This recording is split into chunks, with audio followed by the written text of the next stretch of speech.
મકાનના ત્રીજા માળે આગ લાગી હતી। આગ લાગતા સમય સૂચકતાના કારણે ઘરના લોકો બહાર નીકળી ગયા અને તેમનો આબાદ બચાવ થયો। સદનસીબે આગ લાગતા કોઈ મોટી જાનહાનિ થઈ નથી। પાલિકા ફાયરની ટીમ ઘટના સ્થળે આવી પહોંચી હતી અને આગ પર કાબુ મેળવવા પ્રયત્નો હાથ ધર્યા હતા। આગ કયા કારણોસર લાગી તે સામે આવી શક્યું નથી।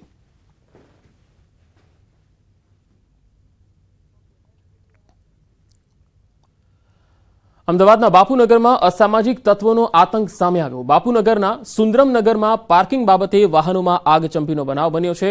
ભાડુઆતને પાડોશીના ઘર પાસે વાહન પાર્ક કરવા ઇનકાર કરતા મકાન માલિકે પાડોશીના વાહનમાં આગ લગાવી દીધી।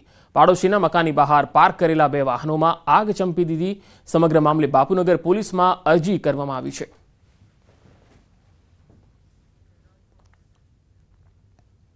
રાજકોટમાં લસણના ભાવ તળિયે જતા ખેડૂતોમાં નિરાશા વ્યાપી ગઈ છે। ગયા વર્ષે 5,000 રૂપિયા પ્રતિ મણના ભાવ મળતા હતા, જે આ વર્ષે 700 થી 1200 રૂપિયા જેટલો ભાવ ખેડૂતોને મળી રહ્યો છે। આ અંગે ખેડૂતોએ જણાવ્યું કે લસણ પકવતા 5 મહિના જેટલો સમય લાગે છે। 1 વીઘામાં બિયારણનો ખર્ચ 30,000 રૂપિયા જેટલો થતો હોય છે। જંતુનાશક દવા અને બિયારણ સહિતના મોટા ખર્ચાઓ લાગે છે। 18,000 રૂપિયા આવ્યા, 10 કોથરાના 18,000 આવ્યા। આની પહેલા જ્યારે 2-3 મહિના પહેલા લસણ 10 કોથરા લઈને આવ્યા હતા ને, તે 1.5 લાખ આવ્યા હતા। કેમ ખબર પડે આમાં કેની કરામત છે ને શું છે એ કઈ આપણને તો જાણવા મળતું નથી। લસણમાં ભાવ અનસર થઈ ગયા હોવ, કારણ કે માલ બહુ આવે પડ્યો અને ચાઇનાનું લસણ આવ્યું ને એ નડી ગયું છે બહુ। ચાઇનાનું લસણ ઇન્ડિયામાં બહુ વેચાણું, એના લીધે ભાવ તૂટી ગયા। અમારા વીઘે 50,000 નો ખર્ચો થાય અત્યારે, ખાલી બિયારણ ને દવાના ને એના જ ખાલી। અત્યારે તૂટે પૈસા, અડધા જ પૈસા આવે। અત્યારે 20-25,000 30,000 રૂપિયા આવે ખાલી વીઘે આવા ભાવમાં। મોરબીમાં હડકાયા શ્વાનનો આતંક સામે આવ્યો। હડકાયા શ્વાને બાઇક સવારને બચકું ભરી લીધું। નવલખી રોડ પર રામ ઓર શ્યામ સોસાયટીની આ ઘટના છે। શ્વાનને કારણે બાઇક સવાર રોડ પર પટકાયો હતો। સમગ્ર બનાવ સીસીટીવી ફૂટેજમાં પણ કેદ થયો છે। હડકાયા શ્વાનના આતંકથી સ્થાનિક લોકોમાં ફફડાટ વ્યાપી ગયો છે। તસવીરોમાં જોઈ શકાય છે હડકાયા શ્વાને બાઇક સવારને બચકું ભર્યું હતું અને બાઇક સવાર નીચે પટકાયો હતો અને ત્યારબાદ આ જે શ્વાન છે તેની ઉપર ફરી વળ્યો હતો। જોકે આસપાસના કેટલાક લોકોની નજર ગઈ અને તેમણે આ શ્વાનને ભગાડવાનો પ્રયત્ન કર્યો હતો। આ તસવીરોમાં તમે જોઈ શકો છો કઈ રીતે આ શ્વાન બાઇક સવાર પર કરડવા માટે જે છે એ દોડે છે। શ્વાનના આતંકથી છુટકારો ક્યારે મળશે? કારણ કે આવા અનેક વિસ્તારો છે, માત્ર મોરબી નહીં, અનેક એવા જિલ્લાઓ છે કે જ્યાં આ પ્રકારના શ્વાનો જે છે એ લોકોના પર હુમલા કરે છે, બચકા ભરે છે અને લોકો ઘણી વખત જીવ પણ ગુમાવે છે। નવલખી રોડનો આ બનાવ છે, જ્યાં સોસાયટી પાસેથી પસાર થઈ રહેલા એક બાઇક ચાલક પર આ શ્વાન ફરી વળ્યો હતો। શ્વાને હુમલો કર્યો હતો અને આ બાઇક ચાલક છે એ નીચે પટકાયો હતો। તમે તસવીરોમાં જોઈ શકો છો કે આ બાઇક ચાલક છે એનો જીવ જતા જતા રહી ગયો। જો કે આ શ્વાને તેના પગ પર બચકું ભર્યું હતું। સામે એક ઘર આગળ એક વ્યક્તિ હતો જેણે તેને બચાવ્યો। વધુ માહિતી સાથે સંવાદદાતા મોરબીથી અતુલ જોશી જોડાયા છે। અતુલ, મોરબીમાં શ્વાન કરડવાના અત્યાર સુધીમાં કેટલા બનાવ બન્યા છે અને આ બનાવને લઈને શું વધુ વિગત છે? જી પંકજ, મોરબી વિસ્તારમાં હડકાયા કૂતરાના જે શ્વાન છે તેનો આતંક વધી રહ્યો છે, જેને લઈને ભૂતકાળમાં પણ એક સાથે 27 થી વધુ લોકોને શ્વાને બચકા ભર્યાના બનાવો સામે આવ્યો છે। ત્યારે આજે ફરી મોરબીના નવલખી રોડ પર આવેલ છે રામ ઓર શ્યામ સોસાયટીમાં એક હડકાયું શ્વાન છે તેને બાઇક સવારને બચકું ભર્યું હતું, જેને લઈને બાઇક સવાર છે તે રોડ પર પટકાયો હતો અને તેઓને સામાન્ય ઇજા થતા મોરબી સિવિલ હોસ્પિટલે ખસેડવામાં આવ્યો છે અને ઘટનાના સીસીટીવી ફૂટેજ પણ સામે આવ્યા છે। શ્વાને બચકા ભરતાની સાથે જ સ્થાનિકો અને બાળકોમાં પણ ફફડાટ જોવા મળી રહ્યો છે। જી અતુલ, આભાર માહિતી આપવા માટે। સાબરકાંઠાના ઈડરમાં અબોલ પશુ પર એસિડથી હુમલો યથાવત છે। ઈડરના રહેણાંક વિસ્તારમાં અસામાજિક તત્વોએ આ આતંક જારી રાખ્યો છે। નંદી પર એસિડ એટેકને લઈ જીવદયા પ્રેમીઓમાં ખૂબ જ રોષની લાગણી છે। ભગીરથ જીવદયા ટીમ અહીંયા સ્થળ પર આવી પહોંચી હતી અને નંદીની સારવાર કરવામાં આવી। આ નંદી પર અવારનવાર એસિડ એટેકના બનાવો બની રહ્યા છે, જેથી સ્થાનિક તંત્ર પણ ભેદી મૌન સેવી રહ્યું છે। અબોલ પશુ પર એસિડ નાખતા પશુને ગંભીર ઇજાઓ થઈ। જીવદયા પ્રેમીઓ દ્વારા પ્રાથમિક સારવાર આપ્યા બાદ પશુને પશુ દવાખાના ખાતે ખસેડવામાં આવ્યું। સાબરકાંઠામાં કરોડોના કૌભાંડી ભૂપેન્દ્રસિંહ ઝાલાના સમર્થનમાં સંમેલન યોજાયું। ભૂપેન્દ્રસિંહ ઝાલાના ગામ ઝાલાનગર ખાતે સંમેલન યોજાયું। ઝાલાના સમર્થકોનો સ્ટેજ પરથી ખુલ્લો પડકાર, ભૂપેન્દ્રસિંહ ઝાલાને વરઘોડા સાથે બહાર લાવીશું। સાબરમતી જેલમાં બંધ ભૂપેન્દ્રસિંહ ઝાલાને વટથી બહાર લાવીશું એવા પ્રકારના હુંકાર થયા. ભૂપેન્દ્રસિંહ ઝાલાના વતન ખાતે સંમેલનને લઈ પોલીસ તંત્ર પણ અજાણ રહ્યું. સાબરકાંઠા અરવલ્લી જિલ્લામાં ભૂપેન્દ્રસિંહ ઝાલાના સમર્થનમાં મોટા મોટા બેનરો અને બોર્ડ લાગ્યા અને ત્યાર પછી આ સંમેલન થયું. જિલ્લાના અનેક સ્થળો પર જે છે એ આ પ્રકારે સમર્થનના બોર્ડ લાગેલા છે. ભૂપેન્દ્રસિંહ ઝાલાને વાજતે ગાજતે બહાર લાવવા એકમત થવા મંચ પરથી અપીલો થઈ રહી છે. જો કોઈ બેઠો હોય ને આમાંથી આમ આગળ પાછળ કે આમથી જે ભડાકા કરવા હોય ને કરી લેજો. બાકી ભૂપેન્દ્રસિંહને વટથી છોડાઈશું. કે બધાયનો વરઘોડો નીકળે છે, ભૂપેન્દ્રસિંહનો વરઘોડો કેમ નહીં નીકળતો? અલ્યા તમને બતાવીશું. ભૂપેન્દ્રસિંહ જે દાડ છૂટશે ને એ દાડ અહીંયાથી ઘોડા ઉપર લાવીશું. અને વરઘોડો એને કહેવાય. તમે શું અમારા વરઘોડા કાઢતા? મોરબીમાં તોડફોડ કરનારો એક વિડીયો છે એ સામે આવ્યો છે, જેમાં ઓફિસમાં તોડફોડ થઈ અને ત્યારબાદ ચોંકાવનારું નિવેદન આવ્યું. રૂપિયાની લેતી દેતીમાં તોડફોડ કર્યાનું રટણ કરવામાં આવી રહ્યું છે. તોડફોડ કરનારે વિડીયોને વાયરલ પણ કર્યો. સટ્ટાના ભાગીદાર અને બાયોડીઝલનું વેચાણ કરતા હોવાનું વિડીયોમાં રટણ કરી રહ્યો છે. સેવા એજ સંપત્તિ સંસ્થાની ઓફિસમાં તોડફોડ કરાઈ. વાત એવી હતી કે મોરબીની સેવા એજ સંપત્તિ સંસ્થાની ઓફિસમાં અસામાજિક તત્વોએ તોડફોડ કરી હોવાની ઓફિસ તરફથી ફરિયાદ હતી, જેમાં 3 લોકોના નામ સાથે ફરિયાદ થઈ. મોરબી સિટી એ ડિવિઝન પોલીસે ગુનો નોંધ્યો, પરંતુ પોલીસ તપાસ કરે કે અટકાયત કરે પહેલા તોડફોડ કરનારે વિડીયો વાયરલ કરી અને ચોંકાવનારું નિવેદન આપ્યું. તોડફોડ કરનારે ખુદ કહ્યું કે અમે સટ્ટાના ભાગીદાર હતા, તેના નાણાં અને બાયોડીઝલનું વેચાણ કરતા હતા, તેના નાણાં બાકી હોવાથી તોડફોડ કરી હતી. આ સાથે તેમણે દારૂ અંગે પણ ગોળ ગોળ જવાબો અને રટણ કર્યું. હાલ તો પોલીસ તપાસ કરી રહી છે. કેટલાક મોટા ખુલાસાઓ પણ થઈ શકે છે.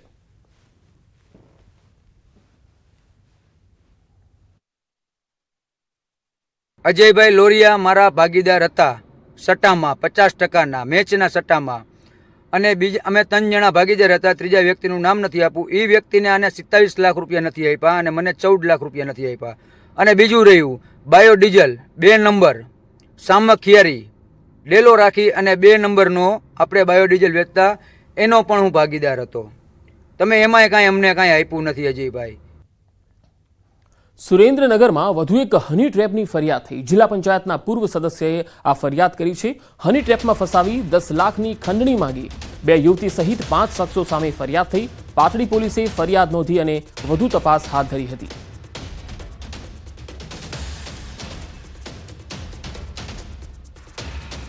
પોરબંદરમાં વધુ એક હત્યાથી ચકચાર મચી ગઈ છે. બખરલા ગામના એક શખ્સની હત્યા કરી દેવાઈ. મેરામણ ખૂટી ઉર્ફે મેરામણ લંગીની હત્યા કરી દેવાઈ. મેરામણ લંગી પર નોંધાયેલા છે અનેક ગુના. હત્યા કોણે અને કયા કારણોસર કરી તેની પોલીસ તપાસ કરી રહી છે. મૃતદેહને પોસ્ટમોર્ટમ માટે ભાવસીજી હોસ્પિટલ ખાતે લાવવામાં આવ્યો.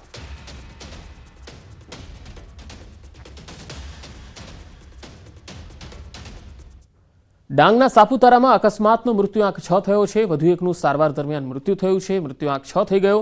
50 વર્ષીય શાંતિબેન લોઢા નામની મહિલાનું સારવાર દરમિયાન મૃત્યુ થયું છે. ડાંગની હોસ્પિટલમાંથી વધુ સારવાર માટે સુરત લાવવામાં આવી રહ્યા હતા.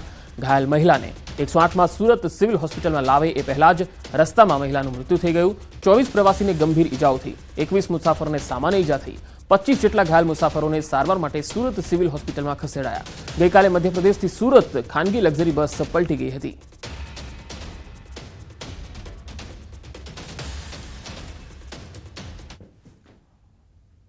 અને હવે વાત સ્થાનિક સ્વરાજ્યની ચૂંટણીની.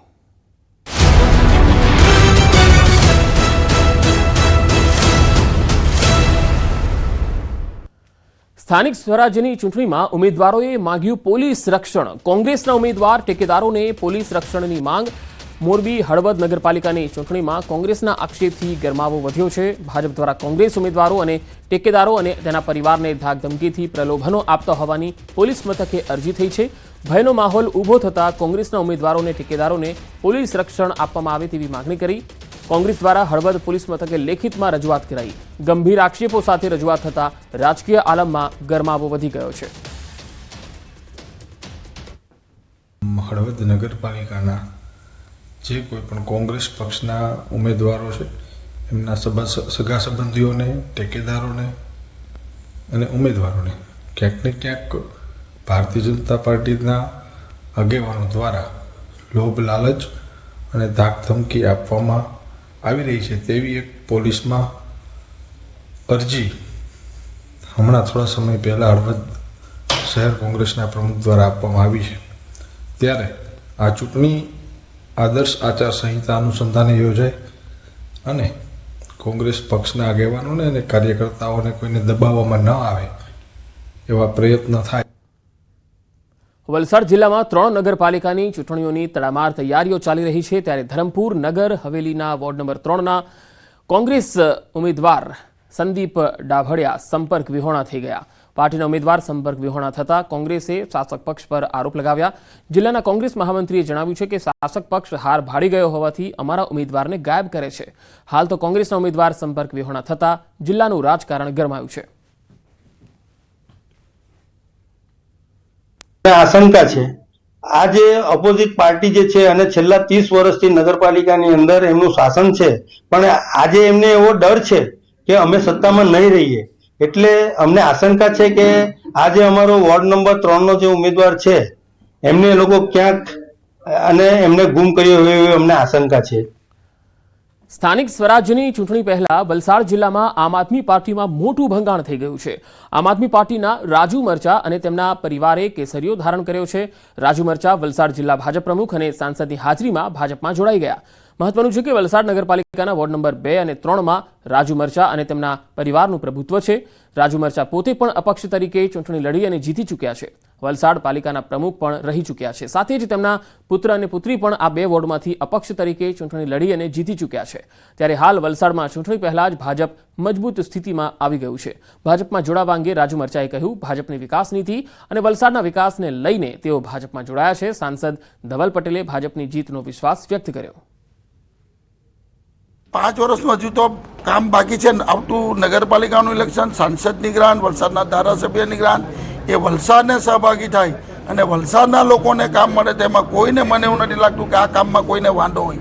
એટલે એક સારા કામના માટે એક ભગીરથ કાર્યમાં અમે આ જોડાયા છે. રાજુભાઈ મરચાની સાથે એમની પત્ની હોય, એમની દીકરી જમાઈ હોય, કે એમના દીકરા હોય, કે એમના પરિવારના અન્ય સદસ્યો હોય, એ તમામ પરિવાર ભારતીય જનતા પાર્ટીને સાથે જોડાયો છે. સાથે સાથે કોંગ્રેસના ઉમેદવારો પણ ભારતીય જનતા પાર્ટીની અંદર જોડાયા છે. આમ આદમી પાર્ટીના લોકો પણ ભારતીય જનતા પાર્ટીની સાથે જોડાયા છે. અમને પૂરેપૂરી ખાતરી છે કે જે રીતનો આખું ભારતીય જનતા પાર્ટીનો માહોલ પૂરા વલસાડ જિલ્લામાં બન્યો છે, થોડા દિવસ પહેલા રોનકભાઈ શાહ જે કોંગ્રેસના કાર્યકારી પ્રમુખ છે એ પણ જોડાઈ ગયા હતા, એ રીતે મને 100% ખાતરી છે કે પૂરા આપણે વલસાડ, પારડી અને ધરમપુરમાં ભગવો લહેરાશે અને ઐતિહાસિક જીત અમે મેળવવા જઈ રહ્યા છે. સ્થાનિક સ્વરાજ્યની ચૂંટણીની તૈયારી ચાલી રહી છે, ત્યારે તળાજા નગરપાલિકામાં દ્વિપાખીયો જંગ જામવા જઈ રહ્યો છે. આપ અને કોંગ્રેસનું ગઠબંધન થતાં હવે દ્વિપાખીયો જંગ જામશે. તળાજાના નાગરિકોમાં પ્રાથમિક સુવિધાને લઈને રોષ છે. રોડ, સફાઈ, પાણી સહિતની સુવિધાને લઈ લોકોમાં ભારે રોષ છે. સાથે પ્રવાસન સ્થળોની યોગ્ય જાળવણી અને વિકાસ ન થયો હોય એવી પણ ફરિયાદો છે. હાલ તો જે ઉમેદવાર પ્રાથમિક સુવિધાની સવલતો પૂરી કરવાની ખાતરી આપશે તેને જીતાડવામાં આવશે તેવું નાગરિકો કહી રહ્યા છે. 5-7 વર્ષથી તો મને નથી લાગતું કે સફાઈ થયું હોય એવું. એટલે સફાઈ નથી. તળાજા તાલુકો લેવલ છે, અહીંયા એક પણ સ્પોર્ટ્સ સંકુલ નથી, સ્વિમિંગ બાથ કે એવું કાંઈ નથી. એટલે છોકરાઓ માટેની પ્રવૃત્તિ માટેનું કાંઈ પણ નથી અહીંયા. એવડું મોટું તાલુકા લેવલ છે. અલંગ સી બ્રેકિંગ યાર્ડ જે વર્લ્ડનું નંબર 1 અહીંયા સી બ્રેકિંગ યાર્ડ છે, છતાં અમને રેલવે મળતી નથી અહીંયા. તળાજાના પ્રશ્નો છે રોડ, રસ્તા, સ્ટ્રીટ લાઇટ, નળ, ગટર ને જન્મ મરણના દાખલાનો કે ભાઈ સત્તાધીશો રજિસ્ટ્રારની નિમણૂક કરે દ્વારા હોય કે અમારા પ્રાણ પ્રશ્નો નળ, ગટર, રોડ, રસ્તા અને સ્ટ્રીટ લાઇટ એને અગ્રતા આપે ને પ્રાધાન્ય આપે એવા લોકોને અમે ચૂંટીને મોકલીશું. અત્યારે સરકારે તળાજા નગરનો જે ડુંગર છે એને ઐતિહાસિક સ્મારક તરીકે જાહેર કર્યો છે. પ્રવાસન યાત્રાધામમાં પણ એને સમાવેશ કર્યો છે. પણ પ્રવાસન યાત્રાધામમાં પ્રવાસ કરી અને એને જે સુવિધા મળવી જોઈએ, એની પાછળ જે ફંડ આપવું જોઈએ, લોકોને વધુ ને વધુ પ્રવાસીઓ અહીંયા આવતા થાય અને એના માટે જે સવલતો ઊભી કરવી જોઈએ, આ સવલતો ઊભી નથી થઈ. વધુ સમાચારો પર નજર કરીશું. હાલ રોકાઈશું એક વિરામ માટે.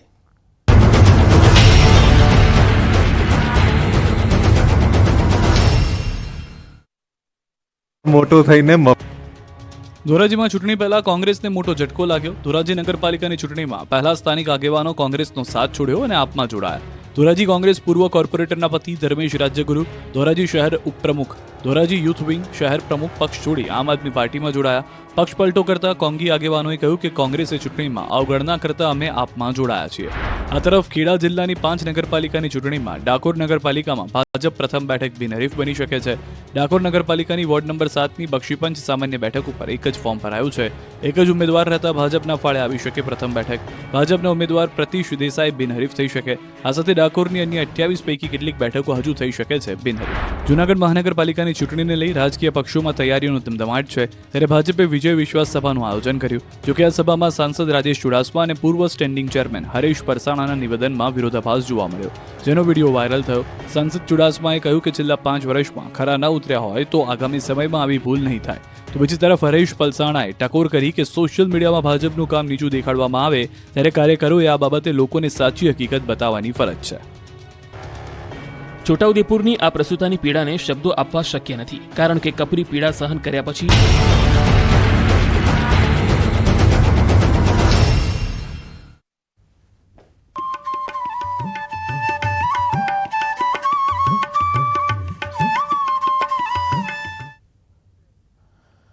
પ્રયાગરાજમાં આયોજિત મહાકુંભમાં વસંત પંચમી પરના ત્રીજા અમૃત સ્નાનને લઈને ભારે ઉત્સાહ છે. ત્રીજા અમૃત સ્નાન માટે મોડી રાતથી નાગા સાધુ, સંતો અને શ્રદ્ધાળુઓનો જમાવડો છે. આ માટે સૌથી પહેલા નાગા સાધુ, પછી મહાનિર્માણી અને નિરંજની અખાડા સંગમ પર આસ્થાની ડૂબકી लगावશે. महात्मा जी, आप क्या कहना चाहेंगे? पिछला जो शाही स्नान था, पिछला जो अमृत स्नान था, वो उस तरीके से नहीं हो पाया था, बहुत लेट शुरू हुआ था. ये वाले स्नान को लेकर आप क्या विचार है आपके? इस स्नान में सरकार को मैं बहुत बहुत बधाई देता हूँ और भक्तों की भक्ति के कारण, चूंकि एक योगी मुख्यमंत्री है, इसलिए पिछली बार बहुत सहृदयता पूर्वक जब छूट मिली तो समाज बहुत बड़ी संख्या में आ गया था, इसलिए वो अव्यवस्था हुई थी. आज शासन मुस्तैद है, तैयार है, पहले से तैयार है, इसलिए ये अमृत स्नान अपने आप में अनूठा है. और हम भी चाहते हैं कि हमारे किसी भगत का फिर नुकसान ना हो, इसके लिए मुख्यमंत्री भी संवेदनशील हैं, पूरी व्यवस्था इस संवेदना से लगी हुई है. और हम भाग्यशाली हैं कि हम भारत में पैदा हुए हैं, हम भाग्यशाली हैं कि हमें योगी जैसा मुख्यमंत्री मिला है, हम भाग्यशाली हैं कि आजाद भारत में कोई प्रधानमंत्री मिला है जो हमारी गंगा को प्रणाम करता है. हमारे तो प्रयागराजમાં મોટી સંખ્યામાં હાલ ભક્તો તો આવી જ રહ્યા છે. અલગ અલગ અખાડાના સંતો મહંતો પણ આવી રહ્યા છે.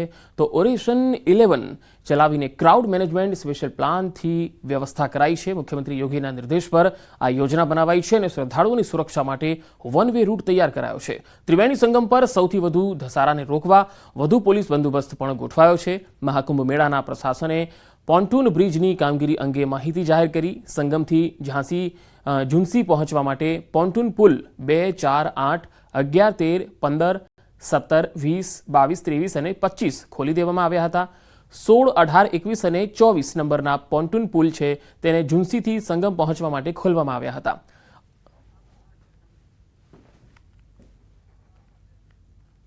દ્વારકા જગત મંદિર પર ડ્રોન કેમેરાથી 5 મિનિટ સુધી શૂટિંગ કરવામાં આવ્યું. પોલીસને જાણકારી મળતા તાત્કાલિક દોડધામ થઈ. ડ્રોન કેમેરો દેખાતા પોલીસે શૂટિંગ કરનાર યુવકને ઝડપી લીધો. પોલીસની પૂછપરછમાં યુવક મુંબઈનો રહેવાસી છે. યુવક યુટ્યુબર હોવાની પ્રાથમિક માહિતી સામે આવી. પોલીસે વધુ પૂછપરછ હાથ ધરી છે.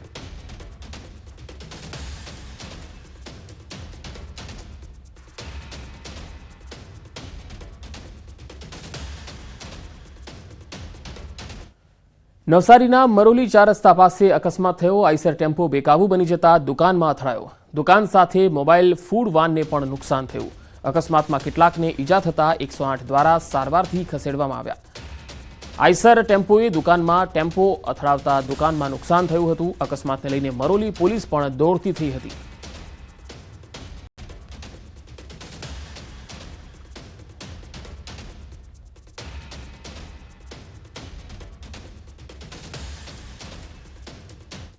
સુરતમાં વરાછા પોલીસ દેવદૂત બની લગ્નમાં જમવાનું ઘટી જતા વરપક્ષના પરિવારજનો નારાજ થઈ લગ્ન કર્યા વગર રવાના થયા હતા.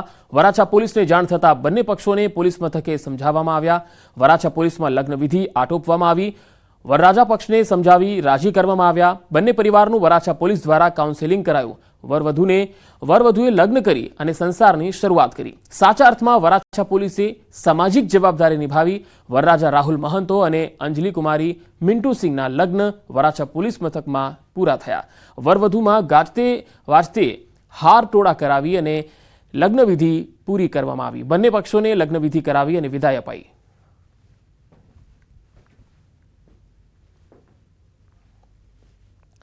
ન્યૂઝ 18ના અહેવાલ બાદ વડોદરાની માજલપુર પોલીસ જાગી છે. માજલપુર પોલીસે વૃદ્ધાનું નિવેદન લીધું. ન્યૂઝ 18ના અહેવાલ બાદ વૃદ્ધાની વ્યથાને વાચા મળી. ફરિયાદ માટે વૃદ્ધા કલાકો સુધી મદદની આશાએ બેઠેલા વૃદ્ધાની પોલીસે વ્યથા પણ નહોતી સાંભળી.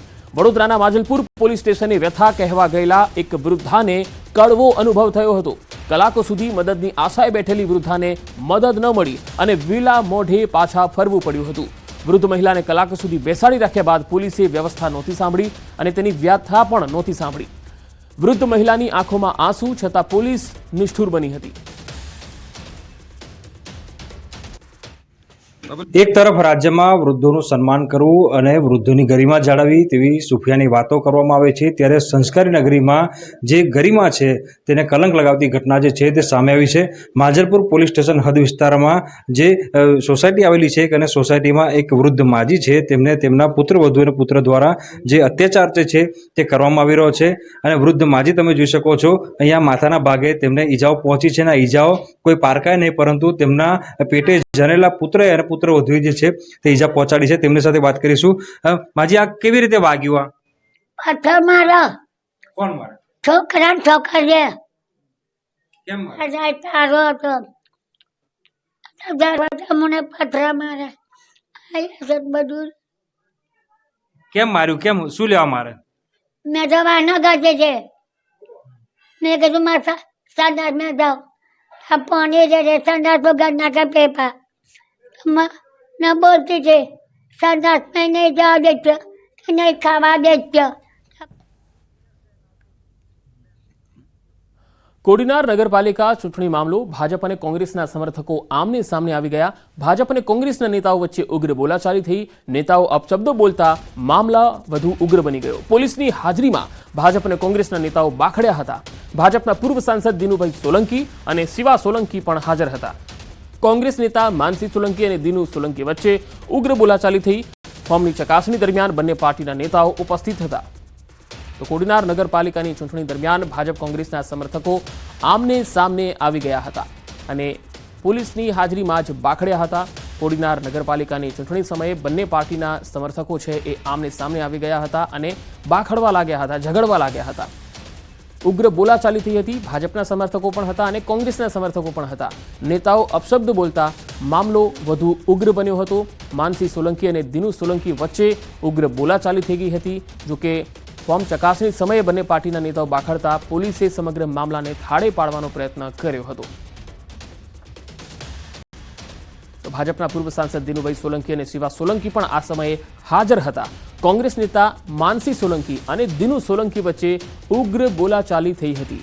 ફોર્મની ચકાસણી ચાલી રહી હતી અને તે દરમિયાન જ બંને પાર્ટીના નેતાઓ અહીંયા ઉપસ્થિત હતા અને ત્યારે જ કોઈએ અપશબ્દ બોલ્યા અને ત્યાર પછી ઉગ્ર બોલાચાલી થઈ અને બંને પાર્ટીના સમર્થકો એકબીજાની સામસામે આવી ગયા, બાખડવા લાગ્યા હતા અને બખડ જંતર અહીંયા શરૂ થઈ ગયું હતું.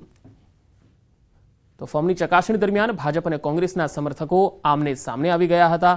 આ તસવીરોમાં તમે જોઈ શકો છો કે બંને પાર્ટીના સમર્થકોનું ટોળું અહીંયા જોવા મળી રહ્યું છે અને જ્યારે કોઈ વિકાસને લગતું કોઈ કામ હોય ત્યારે આ સમર્થકો તે વખતે નથી દેખાતા, પરંતુ ફોર્મની ચકાસણી ચાલતી હતી ત્યારે મોટી સંખ્યામાં અહીંયા આવી ગયા અને પોતાના જે નેતાઓ છે તેના સમર્થનમાં બોલાચાલી કરવા લાગ્યા. પરંતુ જ્યારે જનતાના મુદ્દાઓ હોય છે ત્યારે આટલી ગંભીરતા નથી જોવા મળતી. દિનુ સોલંકી અને માનસી સોલંકી વચ્ચે કોઈ બાબતને લઈને તકરાર થઈ અને ત્યાર પછી જે બંને જે સમર્થકો હતા એ આટલી મોટી સંખ્યામાં એકબીજાની સામે ઉગ્ર બોલાચાલી કરવા લાગ્યા. વધુ માહિતી સાથે સંવાદદાતા પ્રણવ પટેલ જોડાયા છે. પ્રણવ, આખો આ મામલો શું હતો? ચોક્કસ ઉમેદવારી જે નોંધાવી તેનો ચકાસણીનો આજે દિવસ હતો, તેને લઈને જ કોડીનાર નગરપાલિકાની ચૂંટણી છે તેની અંદર ભારતીય જનતા પાર્ટી અને કોંગ્રેસ પાર્ટીના જે નેતાઓ છે, મેં ખાસ કરીને ભારતીય જનતા પાર્ટીના જૂનાગઢના પૂર્વ સાંસદ દિનુ સોલંકી, શિવા સોલંકી સહિત ભાજપના નેતાઓ અને સામે જ માનસી જે ડોડિયા કહી શકાય કોંગ્રેસના નેતા સમર્થકો આમને સામને આવી ગયા હતા. માત્ર ખાલી અપશબ્દ બોલવાથી આખો મામલો છે તે ગરમાયો હતો ને આમને સામને. જી પ્રણવ, આભાર માહિતી આપવા માટે.